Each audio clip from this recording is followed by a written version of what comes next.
Hey there, Evan here, and today we're doing a bit of an Ask Reddit thread. This is part 2. Today we're going to be looking at Americans of Reddit, what places in America should foreigners avoid? Now, I've been all over the East Coast, I've been all over the West Coast, I've been to Hawaii.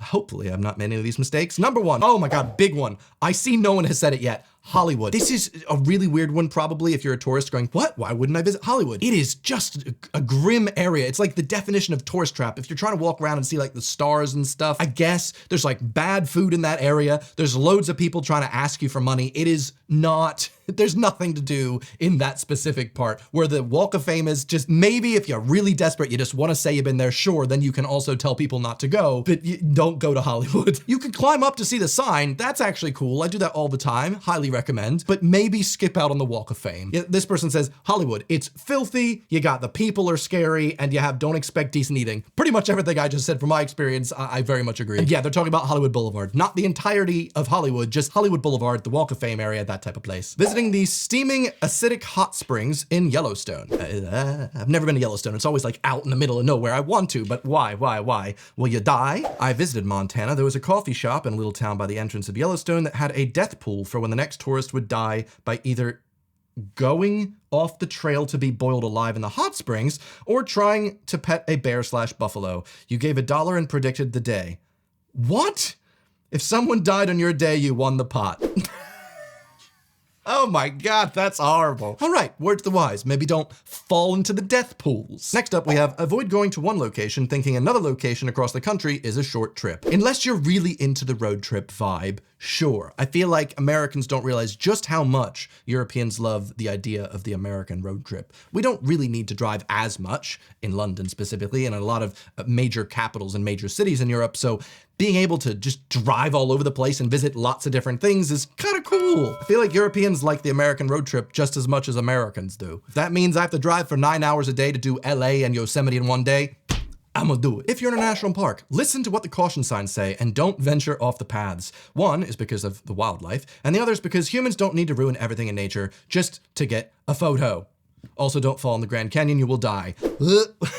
Well, I don't know how long you guys have been subscribed to my YouTube channel, but there was a time in which I veered off the path in the Grand Canyon to set up my GoPro to get this nice walking shot. However, I fell into a cactus. So maybe you shouldn't go off the path in the national parks. If you've never seen my storytime video where I show all the footage and stuff from that cactus thing, it's a very old video, but it's good. I'll link that above. Anywhere with a rainforest cafe and a wax museum on the same street is a tourist trap.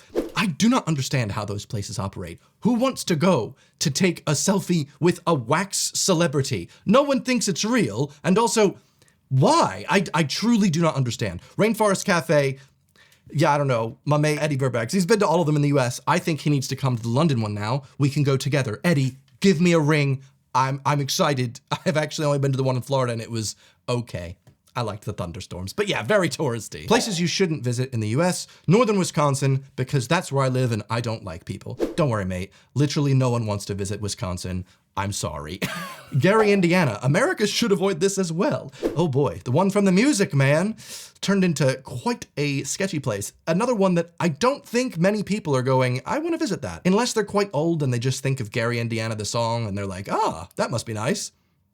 No, not anymore. I've heard of Gary in literally each post like this. What's wrong with it exactly? Gary is what people imagine Detroit is like. Well, there you go. All right, American places not to visit. We have Death Valley in the summer, if you consider yourself a strong hiker and live in a cooler climate. It has that name for a reason. It's always sad when people end up going to Death Valley hiking when it's 120 degrees out, which is like 49 degrees Celsius, and they think, oh yeah, I'm a good hiker, I should be able to.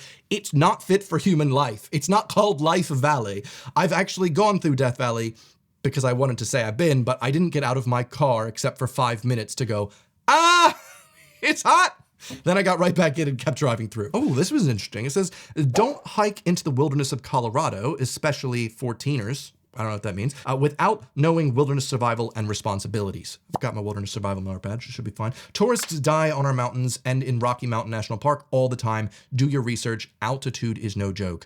Oh yes, that makes sense because it's really high up. I remember when I visited Cusco in Peru, and it is such an odd sensation to be breathing and not get the oxygen that you need. It feels as if almost like you have COVID. It's like this level of fatigue that's so bizarre, almost like what I imagine it's like to be 90 years old, where like just existing is a lot of effort. Oh boy, yeah, maybe do a bit more research before visiting the Rocky Mountains, but that's also a good thing to do before visiting literally anywhere. Free beer.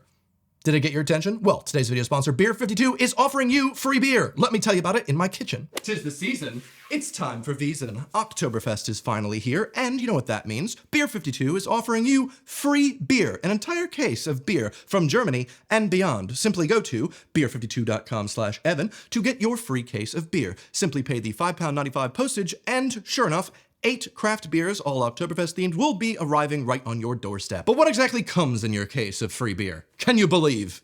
Beer? In your case of beer from Beer 52, to really drive home that immersive beer drinking experience this month, you're going to be getting craft beer from 2all, a Danish brewery who have provided us with Hellesbach Lager, a soft malt backbone, balanced bitterness, and low sweetness, making it a super smooth drink. Wiper and True from Bristol have teamed up to try and recreate their best attempt at an Oktoberfest beer with a satisfying malt character and German hops. And not to be outdone, there's also the Sunday Pale Ale from a craft brewery in München, Bayern, or Munich, Bavaria. Prefer dark beer? They have dark beer case. Prefer light beer? Well, they also have a light beer case. And with every case, you also get your copy of Ferment, which is a magazine dedicated specifically to craft brewed beer. I actually quite liked the detail on this about specific beer gardens you can go to in Munich, because I've been to like 3 or 4 of them, and the ones that they actually recommend here are really good, and I also recommend. I really love the one in the Englischergarten, especially in like September, October. The vibes are perfect. Hey, they even got some snacks in the box as well. But hey, even if after all that you're still unsatisfied, you can pause or cancel your order at literally any time. So that's beer52.com/Evan. That's beer52.com/Evan. Anyway, let's get back to the vid. Oh, contentious. Avoid large chain restaurants. The best food in America comes from small, owner-operated businesses. Here's the thing. American culture is super strong. The things that we see in the media that comes across the pond is usually things involving a lot of American brands, a lot of American chains. And so when we do visit America, the thing that we want to do is go to places like, oh, I've seen this. It's Wendy's. I remember when I went to Playlist Live, like, I don't know, 3 years ago at this point, and I went with a group of Irish lads from the Tri Channel, good lads, and they were so unbelievably excited to visit a Wendy's. And Americans are probably laughing their heads off, but they were so ecstatic. Wendy's. Wendy's. Always fresh, never frozen. Wendy's. Can't believe Wendy's have decorated this place for the Irish. It's just so nice. Happy St. Patty's Day. They knew we were coming. And I was like, Wendy's? I like Wendy's, I'll give you that, but I mean, I understand having that type of draw for like In-N-Out, sure. But I know people that want to go to the Applebee's in Times Square. First of all, Applebee's, why? Secondly, that one? What? Hey, it's got appeal, I suppose. Also, it's one of those that it's a chain for a reason. It's really popular, and so at least you'll know that if you've been to an Applebee's as someone that's not from America, you can relate to some people in some way, as opposed to, oh, I found this niche little place that no one had ever heard of. Sure, you can get a really good opportunity to have good food there, but I think you just need to find a good balance of chains and normal places. If you have the opportunity for only one Mexican meal, do not go to Taco Bell. If you have a late night thing where you're having a little bit of a fun time and it's 2 in the morning, you're like, I could go for something, you can go for Taco Bell and you'll have the best time of your life. But during a normal day, just the Mexican food in the US is the best. Just look for like any sort of taco van. Pueblo, Colorado. Okay, we have no context. We have, whoa, the mass tarantula migration?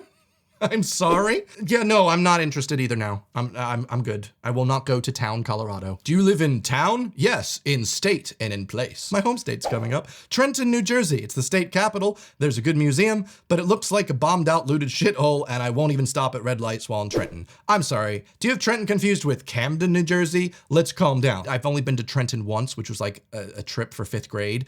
There's not really any reason to go to Trenton. If you really want to have a good time in New Jersey, you stay in the South. You go down the shore, you got lots of stuff to do down there. You can go tax-free shopping by leaving, going to Delaware, but don't go to Trenton or Newark, pretty much anywhere in the North. That's right, I'm biased. I did make a video on what it's actually like to live in New Jersey if you haven't seen that yet, so I'll put that linked above. The Kensington area of North Philadelphia, don't.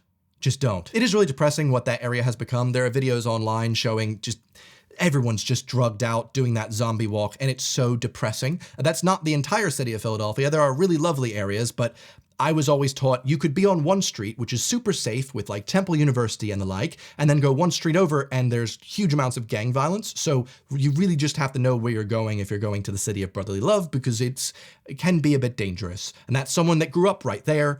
I would go to the TLA, go to concerts and things, but I wouldn't really stay out too much. I don't know. It did just give me a scary vibe as a young teen. Anywhere south in the summer, it's too fucking hot. Counter.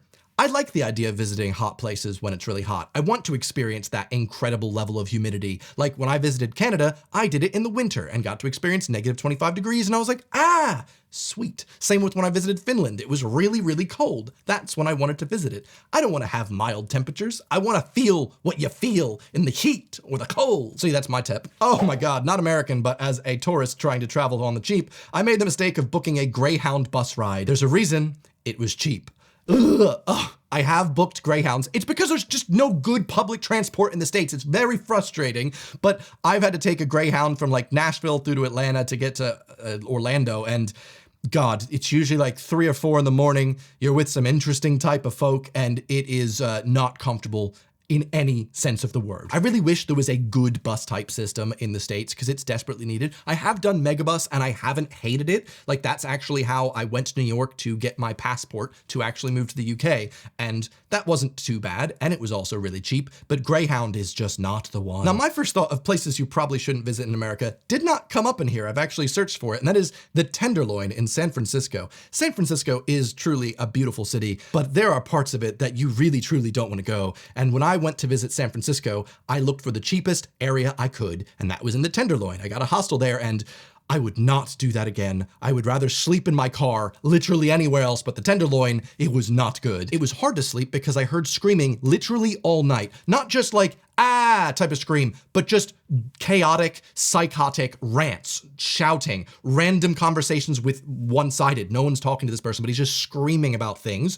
And also, even just trying to get into the hostel, there's so many people just doing the zombie drug walk, and you have to get past them to try and get in, and it just really, really, really not comfortable. Not a good way to start and end the day.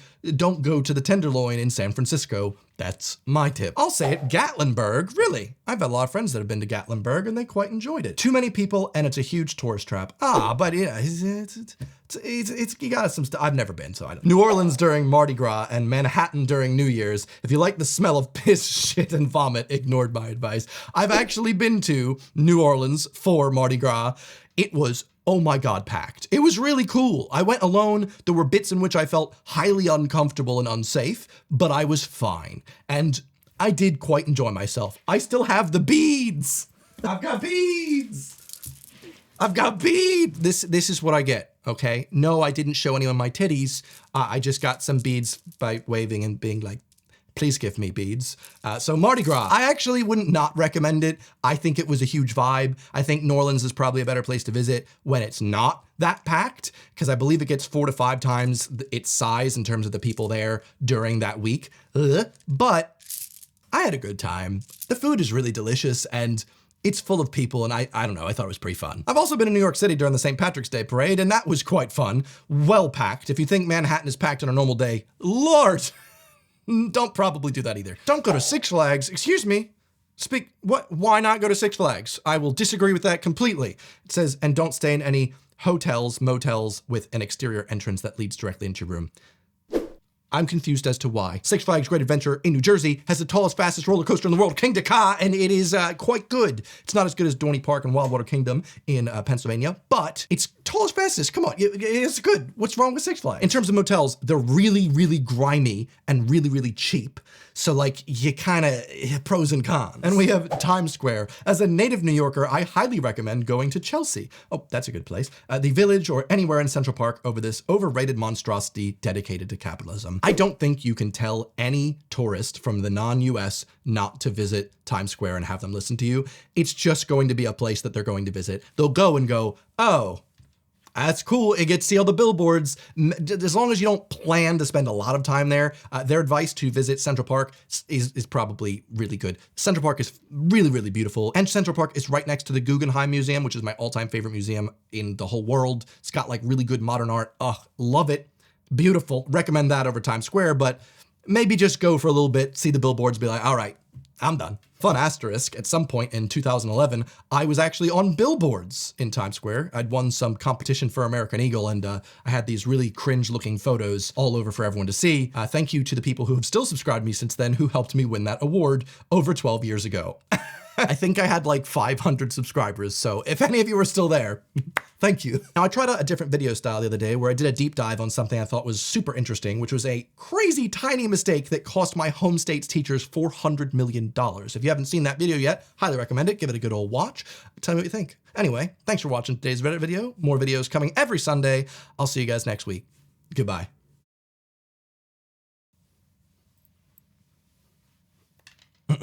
So I was just testing the 50 penis. Penis. 50 penis. Sometimes it's only in 25p and I have to make sure it's got 50 penis.